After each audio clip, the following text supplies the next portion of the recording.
Health Canada and the Public Health Agency of Canada have internal audits and reports detailing their COVID-19 pandemic response failures, but they're trying to keep that data secret until now. Tamara Ugolini here with Rebel News to share with you how the shadowy Public Health Agency of Canada and the Department of Health Canada is hiding behind secret audits and reports that detail pandemic mismanagement. It all started when the agency tasked with personal protective equipment called PPE, that includes masks, gowns, and gloves, led by Hong Kong-born Chief Medical Officer of Health, Theresa Tam, sent 16 tons of it to China in February of 2020. That was a little over a month before the COVID-19 global state of emergency was declared by the World Health Organization that sent shockwaves of panic throughout the world. Although Canada's Global Public Health Intelligence Network, if you can believe there's such a thing, alerted Tam and her agency of a detected signal about an outbreak of pneumonia in China as early as December 30th, 2019, most Canadians were left unaware. And therein lies the issue. There is so much secrecy surrounding the Public Health Agency of Canada and pandemic management. Not only did we send 16 tons of PPE to China, but the agency also threw out millions of masks and hundreds of thousands of gowns and medical supplies after an emergency stockpile warehouse was shuttered in Regina less than a year before the pandemic was declared. It was PPE that had expired in 2014, a spokesperson for the agency told CBC. Then, our government wasted a bunch of resources to send 2 planes to China to recoup PPE, and they came back empty-handed. The lack of PPE was, in fact, the catalyst for suppressive lockdowns, for shuttering society, closing schools, canceling surgeries, and delaying diagnostics, because we had no surge capacity and PPE was being reused and rationed, which further contributed to the hysteria being instilled in healthcare workers and the general public alike. We all had to suffer and lock down because of Theresa Tam's fumbling and mismanagement. It's why we launched a campaign at firetam.com. Now, as first reported by Blacklock's reporter, Theresa Tam wants to keep the details of her agency's negligence and mismanagement a secret. Quote, the Department of Health has completed more than 20 internal audits and reports on pandemic mismanagement, but will not release them, records show, end quote.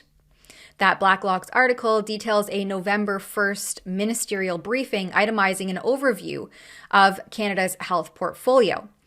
I found it, and under the, incorrectly spelled subheading, Lessons Learned landscape, the briefing says that while the agency was successful on many fronts, the pandemic revealed critical weaknesses and gaps in Canada's emergency preparedness and management posture. And that a preliminary analysis of key reports and studies identified key themes, which point to areas of improvement to strengthen our future emergency preparedness and response efforts. There were 21 internal Public Health Agency of Canada audits, evaluations, and reports that covered topics such as vaccines and therapeutics, borders, health promotion, communications, engagement and outreach, and rapid testing.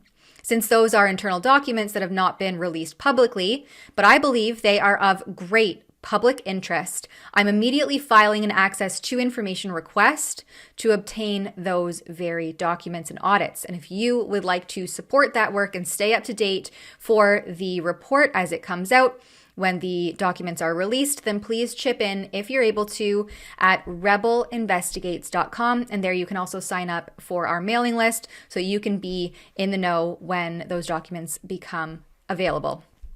Because the briefing itself states that the COVID-19 pandemic stretched the Public Health Agency of Canada in unprecedented ways. While some of this expansion is temporary, they say certain elements are likely to require the Public Health Agency of Canada to play an ongoing role in both the short and long term. And they list an example, enhanced border measures, and national vaccine strategy. That will apparently remain ongoing. Some of the key lessons learned include how crucial collaboration is, the importance of surveillance and data sharing, and of course, communication to build trust, and there you have it, mitigate mis and disinformation. It details the Public Health Agency of Canada's financial overview. O&M, Operations and Management, sits at $4.3 million. GS and CS, which are grants and contributions, are at $519 million. Salaries, $417 million. Capital, $51 million. And statutory allocation receives another subset, millions. Managing editor at Blacklocks discussed this recently on the Alex Pearson show on November 14th. Here's what Tom Kowarski had to say. 21. We only see a casual reference and a Department of Health memo. They have 21 internal audits and reports that talk about what a car wreck pandemic mismanagement was at the Public Health Agency and the Department of Health. And you're right. They have dogged it on a public inquiry. Well, what are the other kids on the block doing? Let's see. Australia in September announced their public inquiry. Really? Italy voted in July. They're going to have a public inquiry. United Kingdom, they've had one going on for a year and a half. My favorite is France. Their judicial inquiry is now into its third year. Indictments are flying. Meantime, you're going to have these lumberjacks at the Public Health Agency give themselves all pandemic hero medals. They did that. In a velvet box. Yes, they'll get that velvet box. Everyone's a hero in a velvet box. And we're not going to tell you what our internal memo said. We've only seen one in 3 years. It would peel the paint off the side of a house. It talked about lack of preparedness, lack of expertise, lack of capability. It was balloons and crayons down there. I have to laugh, Tom, because literally my head will blow up. Or I'll cry. I'm sorry to say, Alex, people get partisan in this town. Is it this party? It's that party. Sometimes it's just bad government. Can we just say that? This is expensive, mediocre government that is veering towards subpar. It's just not acceptable. You had 55,000 people die.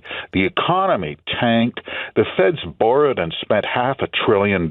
This is the federal institution that approved $120,000 in commemorative coins distributed to all Public Health Agency of Canada employees to express everlasting gratitude for their pandemic efforts. As reported by Global News, this price included a brass nickel-plated coin and a blue velvet presentation box for each coin at a cost of $16 per employee. It included a universally recognized COVID-19 symbol, that spiked ball image of the SARS-CoV-2 virus as it appears microscopically, the one we've all come to know and, I guess, love. Because nothing says we were abysmal failures like a commemorative coin with a spike protein on it. For Rebel News, I'm Tamara Ugolini. You can help offset our costs to file access to information requests and continue this kind of investigative journalism at rebelinvestigates.com. That website also houses all of our exclusive Rebel Investigates reports, so please check it out. And you can stay up to date by signing up for our email updates and our mailing list. All of that at rebelinvestigates.com.